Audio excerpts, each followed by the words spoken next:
Hello, listeners. Today I have my friend and colleague, Naomi Rotenberg, on the podcast today to talk about dogs and cats, our feline friends.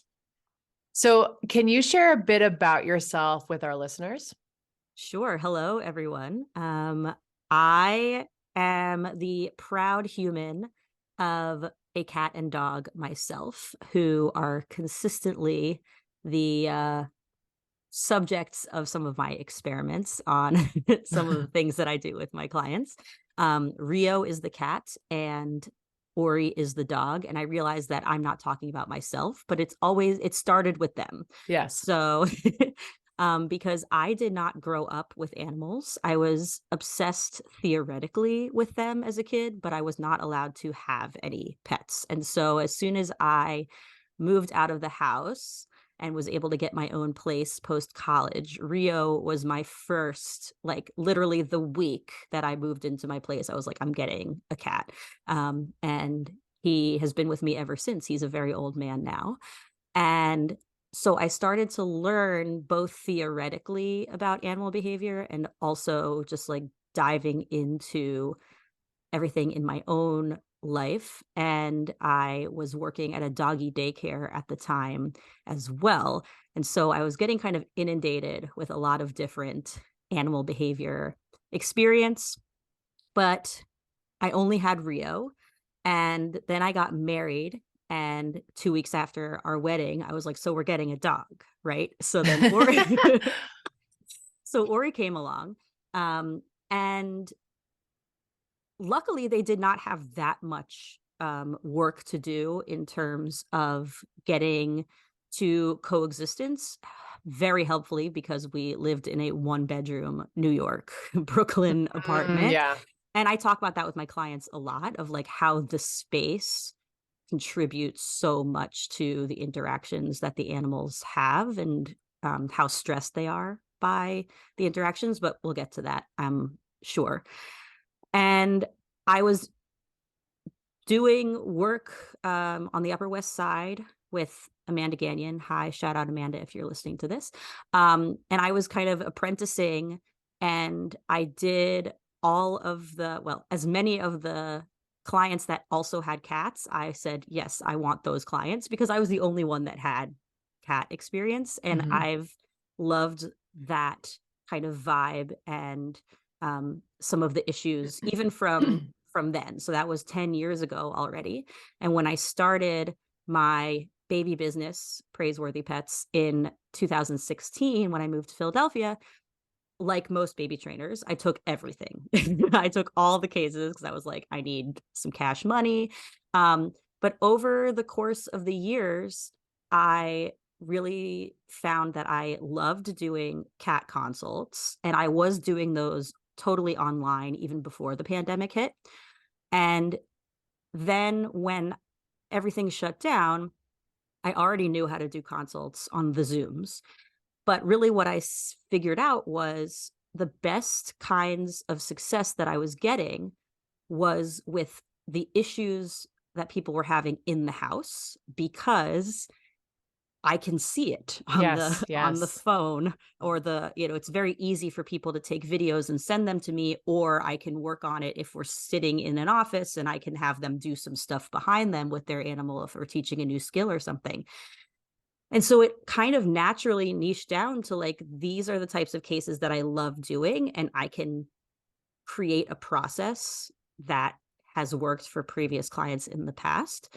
And I can actually take the logistics side of working completely online and have that work to my advantage. Because I was at that point still getting a lot of like leash reactivity cases, as we all get so many. Any dog trainer is like, if you do an analysis, I'm sure, of like all the inquiries, so a majority is probably going to be some kind of leash Totally. reactivity stuff. But I was having trouble working with that online just by the nature of the beast. I was like, how can you handle a leash reactive dog and also hold your phone to like show me how you're trying to handle that? That can be much more difficult than like, hey, set up a tripod in your living room, and then when the cat is going to come out, like, you have it on film.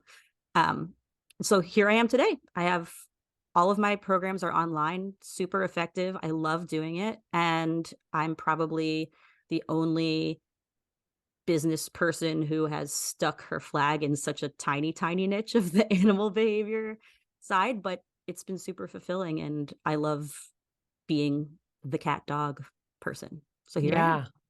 Yeah. And it's so needed too, Mhm. right? Like I mean, it's a smaller niche, but like, is it right? Because a lot of people do have dogs and cats. And then if they're not getting along, which is what we're going to be talking about today, Mhm. you do have inter-household conflict. Man, you need a professional to support you through that. Yeah, and the thing that's really interesting though is I think that in this particular niche, one of the problems is that people don't realize that there's a problem often. Mm, So it's not the same as my dog bites people if the cat has just kind of slowly receded into the bedroom, right?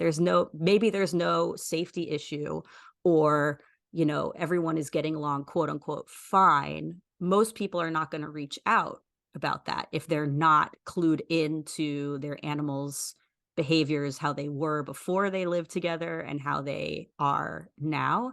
And so part of what I think is my role, and we can, discuss with the animal training community in general, is figuring out and teaching people, educating them about what behavior issues that you might see between your animals that are not as overt as hissing, hmm. swatting, biting, chasing, all of those things that have people Googling, my cat and dog don't get along. Yeah. Um, they might not be getting along, but it could be much more subtle too.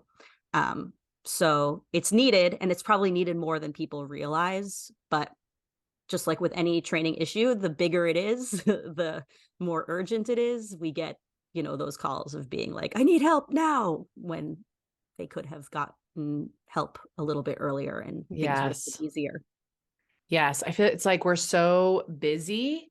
And if there's not like a big red flag, Mm-hmm. it's not obvious to folks. And then if folks, like, I'm always surprised how many people that I work with don't know how to read canine body language. Like even some of the obvious stuff, like I'm not Mm-hmm. talking about the subtle stuff, but even some of the obvious things, I'm like, wow, like we have animals in our homes that the majority of the population doesn't do a lot of education around what's your form of communication, Mm-hmm. right? It would be like having a house guest that speaks a different language and then just not figuring out a way to communicate with that person when they speak a different language than you.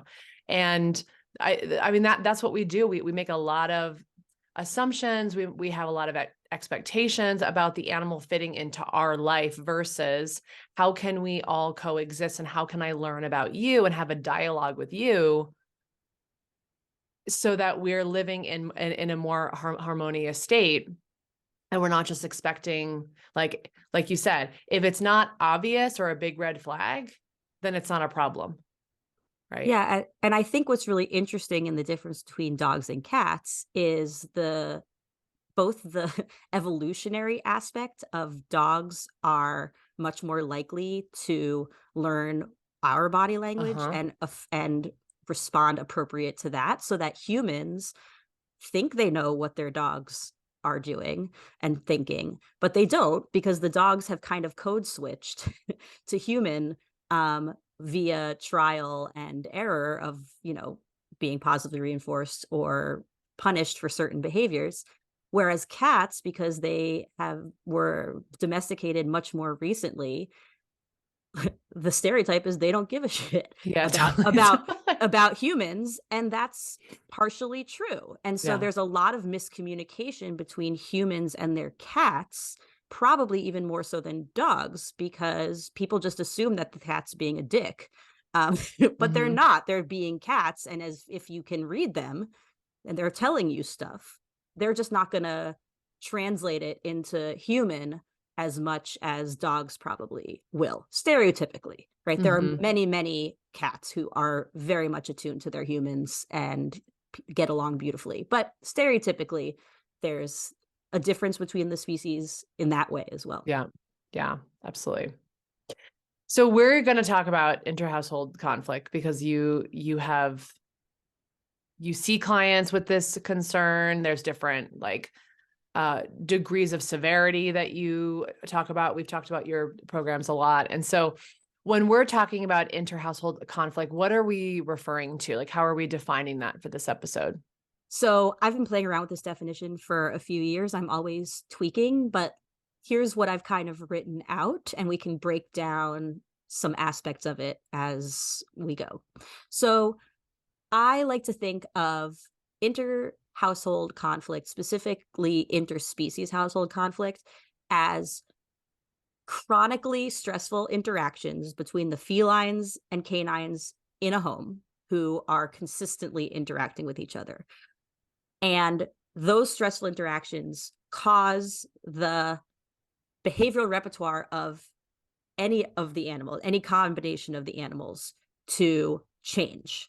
And usually what that means is that the behaviors when they see each other or when they're just existing decrease. And so this is what I was talking about before in the example where the cat just like might have been very social before, and now they just kind of loaf in the bedroom, which they might not have done before. They had a much more robust behavioral repertoire that is just slowly getting smaller and smaller. And the important aspect to these kinds of chronic negative and stressful interactions is that typically these aren't conflicts that the animals can resolve on their own. They tend to need the humans to redirect or manage pretty consistently in order to prevent escalation of the interactions. So the reason I include that is that there are many households in which the cat and dog don't always get along. They have conflict just like we have with any other being in our household. Nothing's like hunky-dory rainbows all the time, but they coexist if they can communicate effectively with each other to de-escalate any of those conflicts, decompress separately, and then reestablish whatever their baseline relationship was before that conflict. I would call that coexisting, even if it's not best friends snuggly snuggly.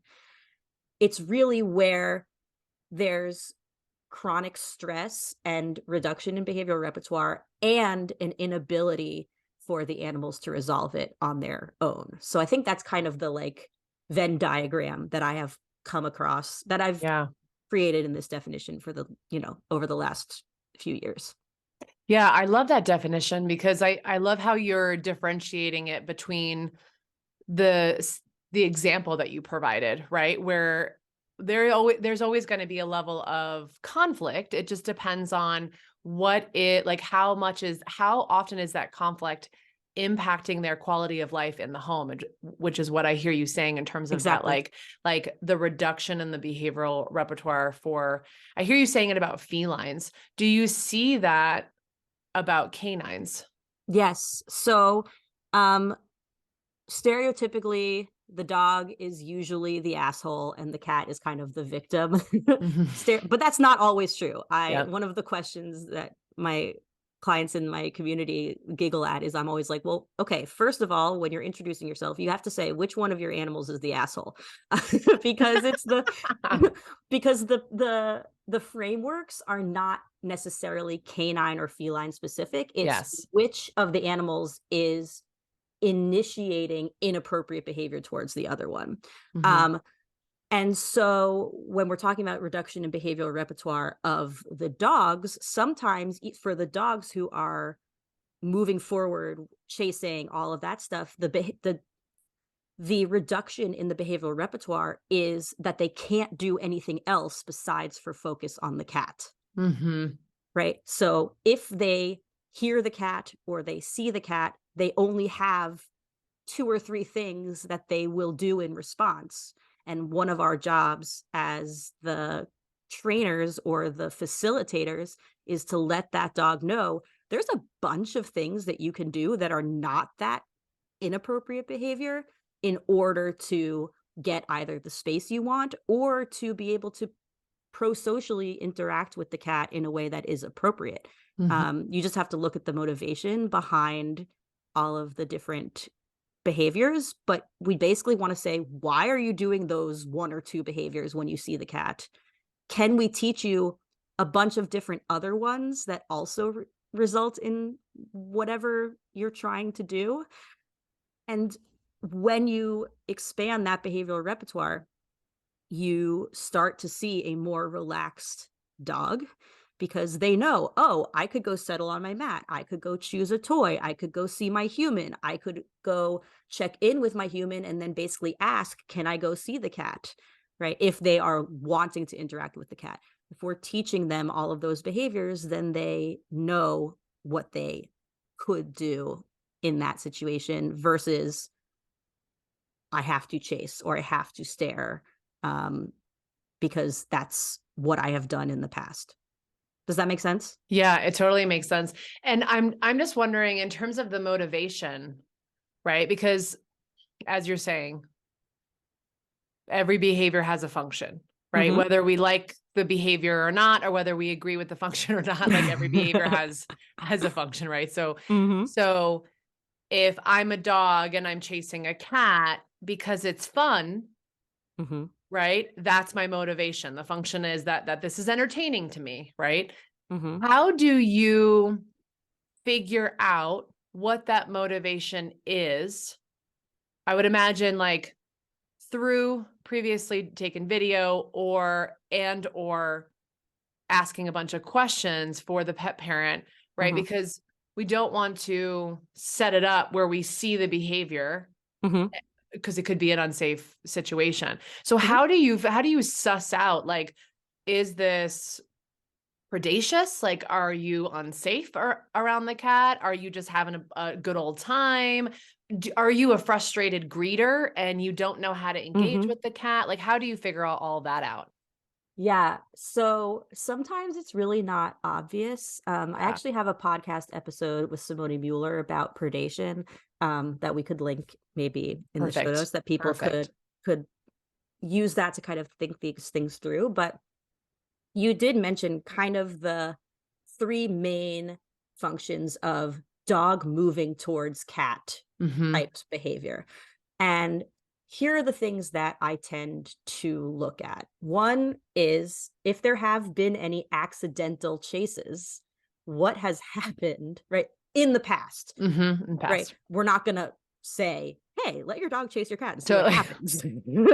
But in the past, right, if there was a management fail or before they knew that they were supposed to separate them or whatever, right, they thought their dog was going to be cat friendly. They weren't. There was a chase. What happened? How did it end? And when the dog got, if and when the dog got to the cat, what did they do? Right? Yep. Was it an unsafe reaction? Right? A lot of the times that chase ends up with the dog kind of freezing and not really knowing what to do when they get to the cat. Totally. Totally.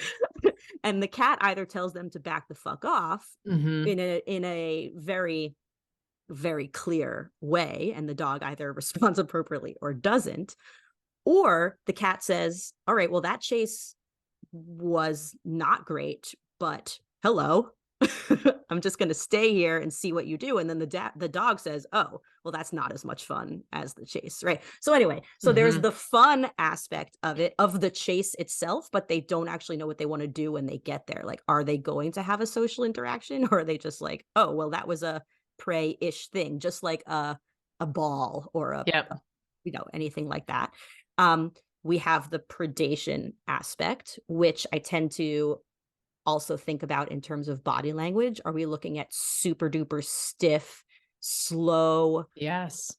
behavior versus like, I see a cat, go immediately into chase? If that cat isn't moving, then it's likely not predation because predators, when the prey is not moving, their goal is to creep slowly up and get as close to the prey as possible. And then when the prey moves, then they start the chase. Mm-hmm. If they see a cat who's just like chilling and they're like, wee, I start a chase, that tends to look more like play, chasing for fun. This is not a hard and fast rule, by the way. I tend to spend a lot of time on this if it's unclear, and we always err on the side of safety and separation and all of that if we don't know, whether it's funsies or prey type Yeah. stuff. Yeah, And because then sorry. no, I was going to say that, like, regardless of if it's funsies or prey, Mm-hmm. we don't need the dog chasing the cat anyway. Do you know what I'm Mm-mm. saying? Right? Like, For sure. so I mean, I think like, do you separate them out in a way, like, yes, to figure out the function of the behavior, but also because you're like, okay, this is less safe than this. Yes. Yeah. Yes. And also, it does matter how you quote unquote treat the behavior, Mm-hmm. right? So if we're talking about funsies or frustrated greeters who theoretically you only need to really teach them how to behave appropriately in the presence of the cat to either control themselves when the cat does seem fun Yes. or if they just want to get to the cat to say hi and they're just Tarzans about it. Those things are more focused on expanding the behavioral repertoire, right? Like basically letting them get to the cat for the frustrated greeters in a way that's appropriate. Mm-hmm. For the funsies, we try to give them other outlets for chasing things so Mm-hmm. that they don't have all of that kind of pent up chasey energy to expend on the cat. And then we also talk about, just because the cat is there does not mean you need to chase them. Here's a bunch of other things that you can do. Yeah. Versus the true safety issue of you're worried that the dog is going to hurt the cat. We are focused almost exclusively at the beginning on getting everyone okay with being totally separated. And that focuses a lot on like, can you handle being confined, which some of Mm-hmm. them can't? Can you handle kind of splitting your time with your humans because humans can't be in two places at once? Do you need a visual barrier or just a physical one? Right? All of these questions where we are really talking about true separation and then seeing if we can slowly wean off of those physical barriers. Whereas Mm-hmm. the other ones, sometimes it works best if you start without a lot of physical barriers, especially for the frustrated greeters, right? I have a case right now where if you put that dog behind a gate, and she hears the cats, she's going to scream. But Yes. she's okay if she's getting reinforced for laying on the bed and the cats are chilling in their own cat tree in the same room. She can see them, she can hear them shifting around. But because she just wants to get close to them and we just need to work on how she can appropriately do that, then we're shooting ourselves in the foot if we are working with the total separation. And so that's where the distinction kind of early on needs to be made. You don't want to be focused on can they be separated if they don't actually have to be separated. But you don't Makes want to make the mistake of not separating if there actually is a safety yes. issue. So it's a tightrope to walk, and I'm constantly reevaluating with my clients about Yeah. what we're seeing. That makes so much sense. And I love the distinction that you just made in terms of, like, yes, separation seems like the safest idea. And then you just said, like, it's N of one, right? Mm-hmm. If you were to do a separation for that one case, it actually creates additional stress for the dog. And Mm-hmm. then we might see an escalation of the situation. Right. So that's such a great example about how it's like, as behavior consultants, we're really focused on the individual dog, the individual animal, the individual household, the Mm-hmm. environment, like all of these pieces. Mm-hmm. Like, we have a good idea, or I would imagine you have a protocol. We've talked about this, Mm-hmm. but you're adjusting it based off of Constantly. who's in front of you. Yeah. Constantly. And that's one of the reasons that I have my program set up the way I do, Mm-hmm. which is that we have live sessions, but I am chatting with my clients fairly consistently between the sessions in a private WhatsApp group. And I'm basically saying, what are you seeing? What information can we get in between the sessions so that I can adjust, troubleshoot in the best possible way so you are if we're going in the wrong direction, I don't want you to have to wait 2 weeks and be practicing stuff that's the wrong thing, and then we have to backtrack. Because it's constant adjustment. I have theories Yeah. always about like, oh, try, if you try this, this is probably what will happen. And I, like many behavior consultants, because behavior is not totally predictable, sometimes I'm wrong.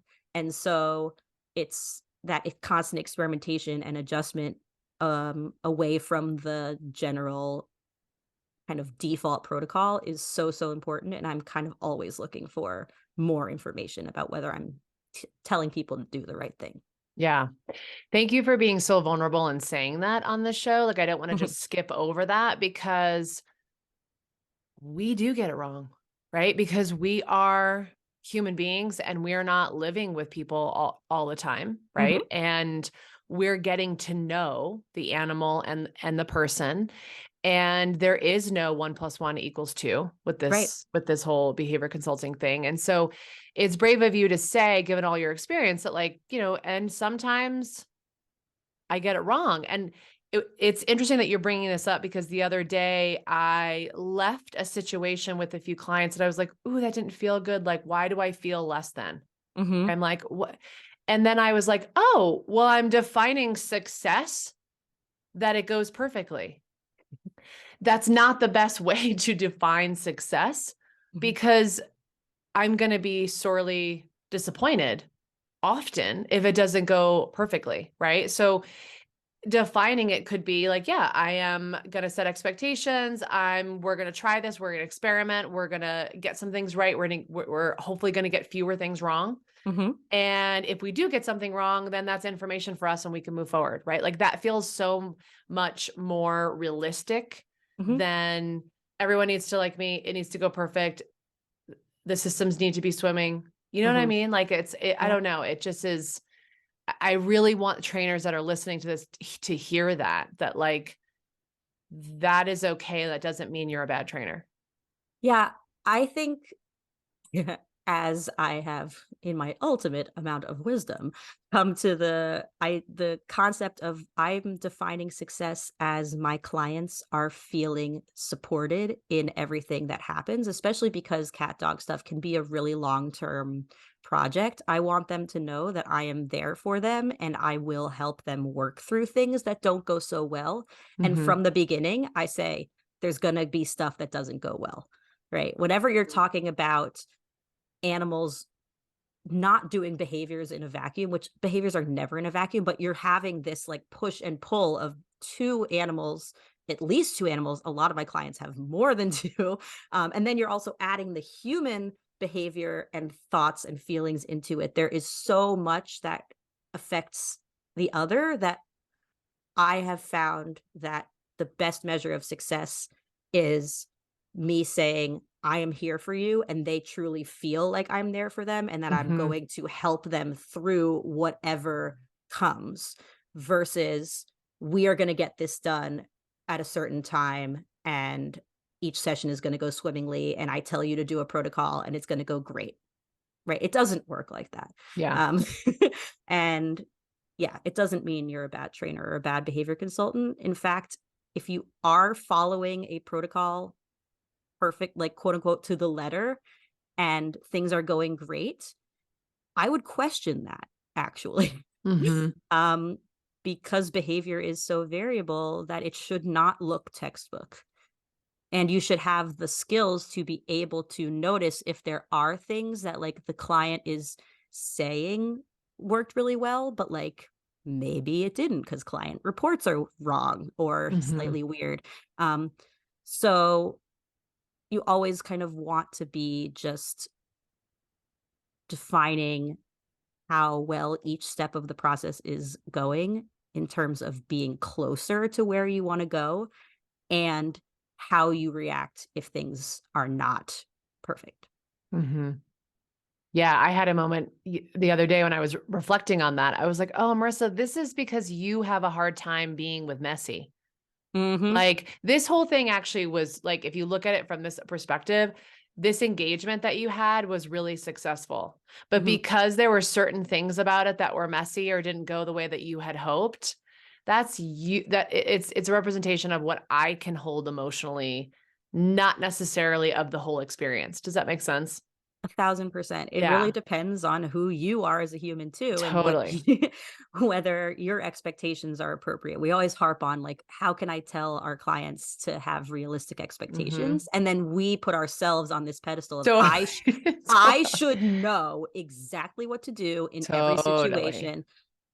And then, on the we always have in the, or you should have other trainer friends who you're like, actually, I really don't know what to do in this situation. I need help. Yes. To me, that shows strength rather than you need to know everything in the moment and you're going to get it right. And if you make a mistake, that's bad news bears. I Yeah. don't think that's realistic. And messiness is really hard for, I'm going to say, this self-selecting population of trainers who are probably slightly anxious and really want things to go well.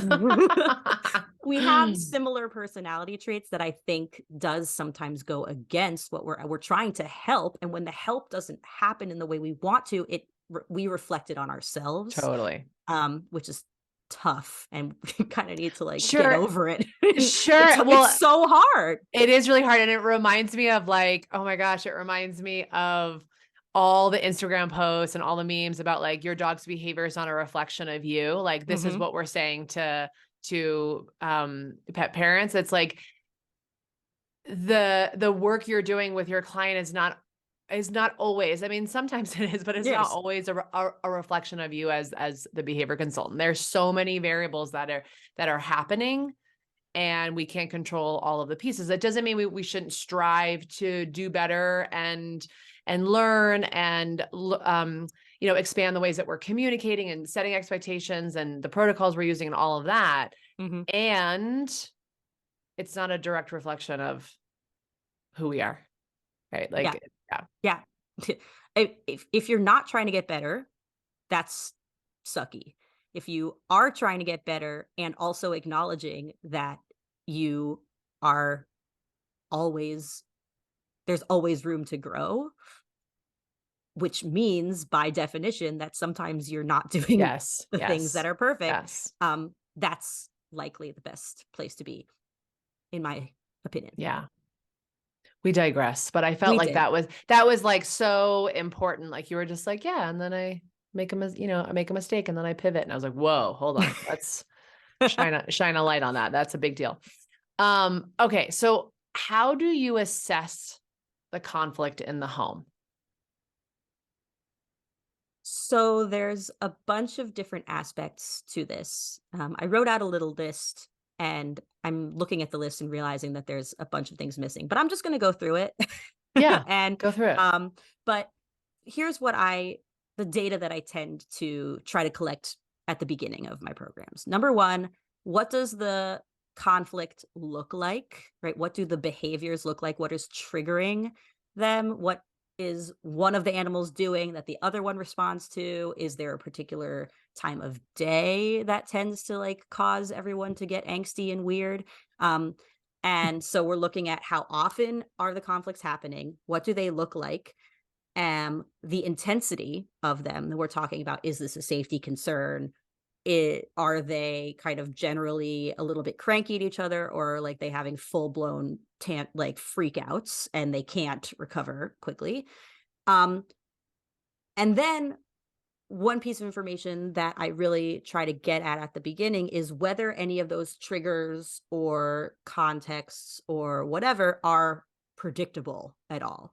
Because if they are, then we can base our management and plans on preventing some of those conflicts from happening in the first place. And we can also say, okay, that clearly means that we need to break down that trigger in a certain way and either desensitize the animals to aspects of it or just kind of give them other behaviors to do in response. We're basically doing cue transfers and other types of, protocols that you can do to help in that context, because behavior is always cued by the environment. Mhm. Um, whether it's internal to the animal or external.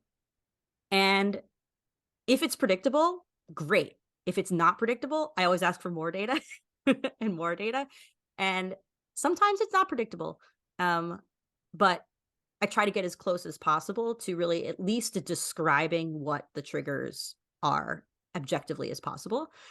And that leads into what is motivating the behavior. So what is the antecedent of the behavior? What's going on to cause the conflict? And then what are the animals getting out of it?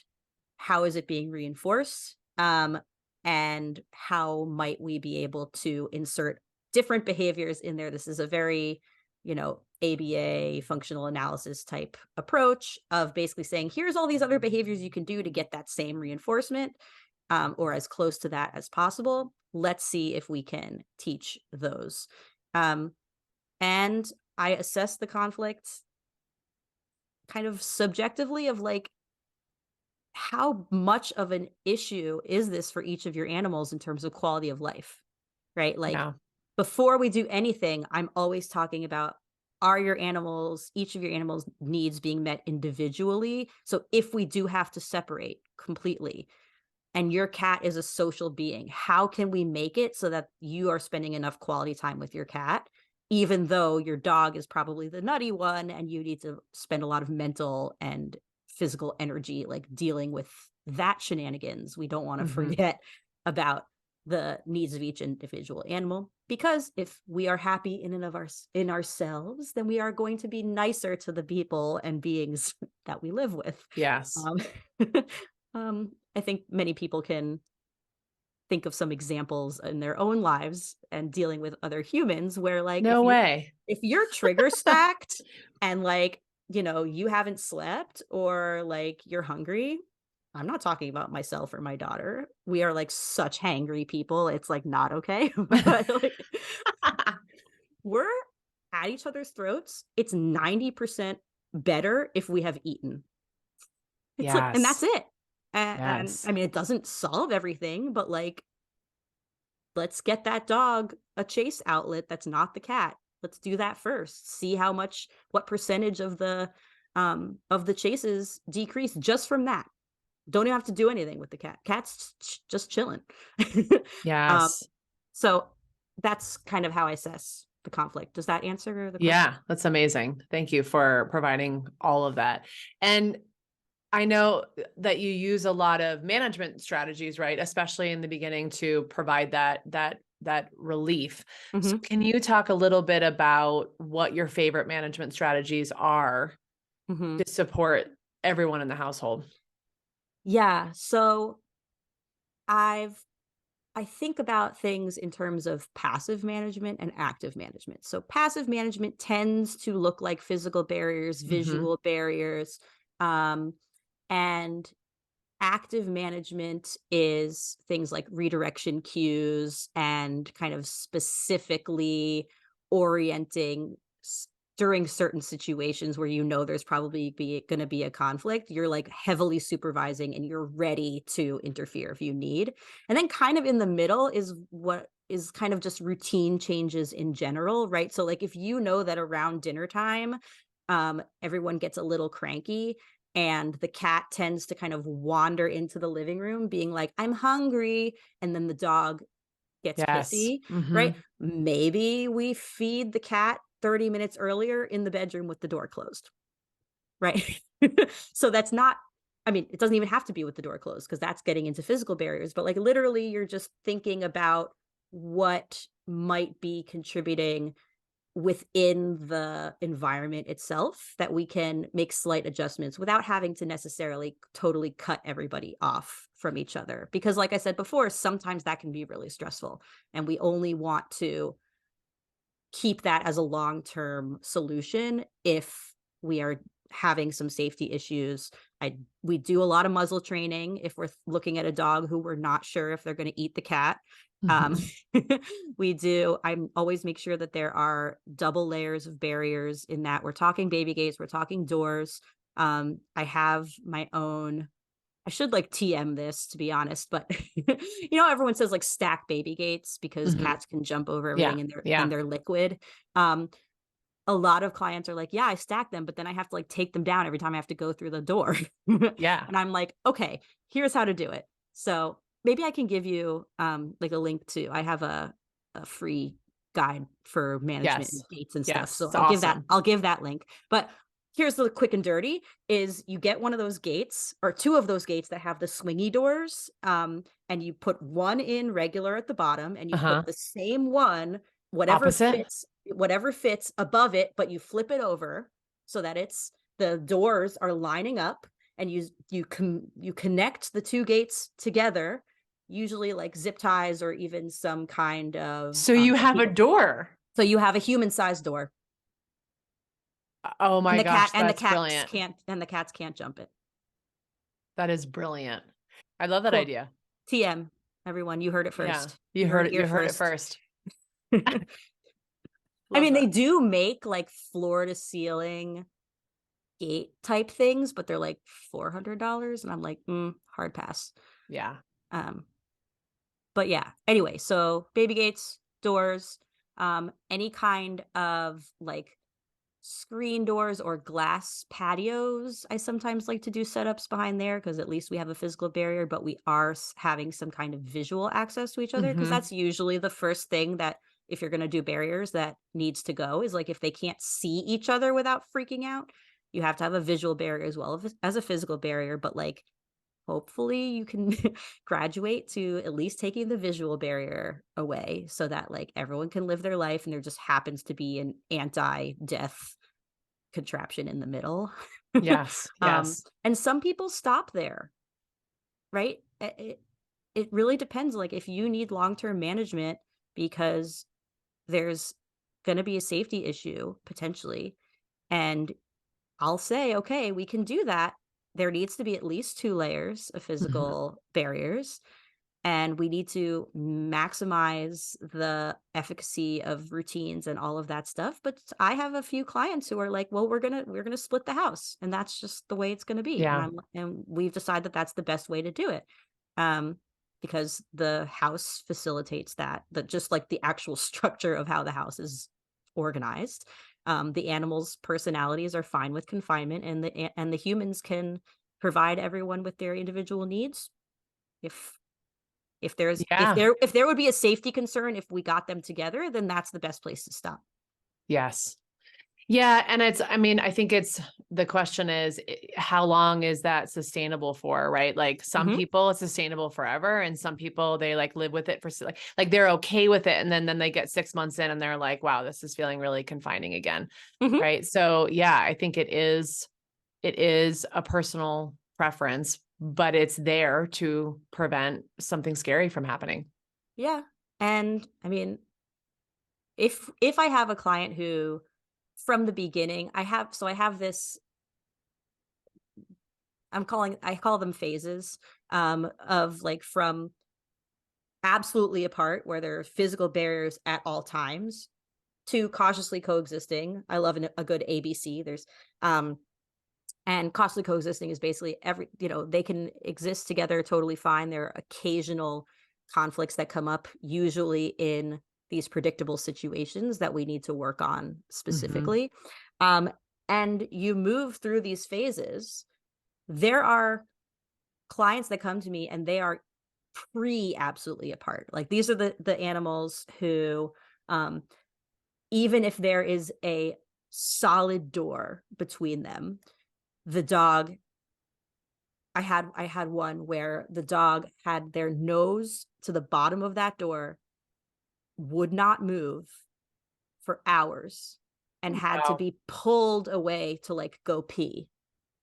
Wow. Wouldn't eat, wouldn't turn around, like barely an ear flick. And I'm like, this is absolutely apart. Yeah. The prognosis of this is, I hate the word prognosis. We're not in the medical field. Okay. The chances of this getting to coexistence are slim. Slim. Yeah. Slim. Um, could we maybe get to absolutely apart? Maybe. And that would be probably where we would stop. But like, we would want to come up with contingency plans from the beginning, because those are big red flags. Yeah. I am not unwilling to try, and I have been surprised in the past. But leveling with the clients for who are starting at pre-absolutely apart and absolutely apart to say like, okay, what are we going to do if it does end up that we need long-term separation? What are we going to do, and what are you comfortable with? I don't say that like the first session, but I'm just like, let's think, have this in the back of our mind that we have other options. We don't need to like all live in a stress ball all the time, forever and ever until the animals die. Yeah. Like that's not the only option. Yes. So I think that I don't even know how we got here. Management solutions. Yeah. So like sometimes long-term management is the thing. Sometimes it's, this isn't going to work out. Yeah. I hear rehoming, right? It's like, this is not the right environment. Yeah. We just recently did an episode on rehoming, Mhm. and how that can be an option. I know we don't want to sound flippant about it because Mm-mm. it's heartbreaking, and it can be an option. Yeah. Environment matters, right? Yeah. To Yeah. behavior. So And that's part of the definition of coexistence or the conflict that we talked about at the beginning, right? mhm. Is if the quality of life of the animals and the humans, everyone should remember Yes, about the yes. humans too, right? If that quality of life of the animals is not there, and no matter what we have tried, they are unable to relax in their own home, then I would venture to say that if they are rehomable, which is always an if they are rehomable, then it's the better decision to find a home for them where they will not live in chronic stress Yeah. and unable to relax, right? Even if it's heartbreaking for the humans, right? If you love a being, you don't want them to live in constant Chronic stress. stress. Yeah. Yeah. So that's all I'll say about that. Yes. It doesn't get to that point very often. I like to think that I'm pretty good at my job. But sometimes it's a thing. It's the thing. Yeah. I am dying to know. Absolutely apart. Beginning Posh. buddies, What is it? beginning buddies, cautiously Beginning, going coexisting. beginning buddies, cautiously coexisting. Beginning buddies. I thought there was going to be well, I mean, it makes sense, but I was like, what is the B word? I was thinking like barrier, or I was going on. I I love that you did that. I love a good alliterative Oh, framework. oh my gosh, that's right. Naomi, you named my reflective relationship program. Remember? Yeah. That is Yeah. right. Because Yeah. I love a good, I used to name all my programs in the shelter when I worked in the shelter like that. It was like Courageous Canine. Hmm. What else was it?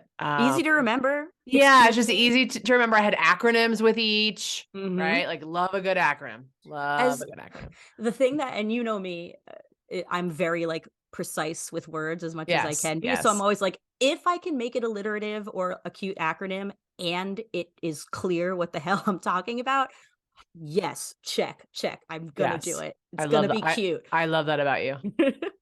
If it's a little bit wishy-washy, I'm like, ugh, gotta try harder. Yeah.